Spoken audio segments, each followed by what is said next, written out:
తెలంగాణ ప్రభుత్వం రైతుల ప్రయోజనాల కోసమే పనిచేస్తుందని, మార్కెట్ తరలింపు లేదా భూముల కేటాయింపు విషయంలో ఎవరికీ నష్టం జరగదని మంత్రి శ్రీధర్ బాబు స్పష్టం చేశారు.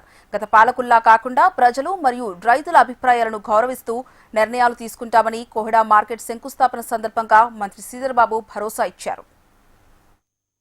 రైతు సోదరులందరికీ మేము మనవి చేస్తా ఉన్నాం.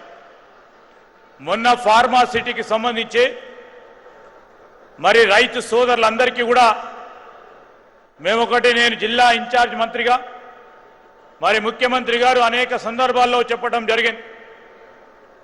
ఫార్మా సిటీలో ఈరోజు పరిశ్రమలు రావాలి, ఉపాధి సంకల్పన చేయాలని, మాకు కాలుష్యానికి సంబంధించిన పరిశ్రమలు అక్కర్లేదని ఆ రైతు సోదరులు చెప్పిన అంశాన్ని దృష్టిలో పెట్టుకొని మా ప్రభుత్వం ఏర్పడ్డ తర్వాత ముఖ్యమంత్రి గారి ఆధ్వర్యంలో ఈరోజు ఒక గ్రీన్ ఫార్మా ఫ్యూచర్ సిటీ నిర్మాణానికి నాంది పలకడం జరిగింది.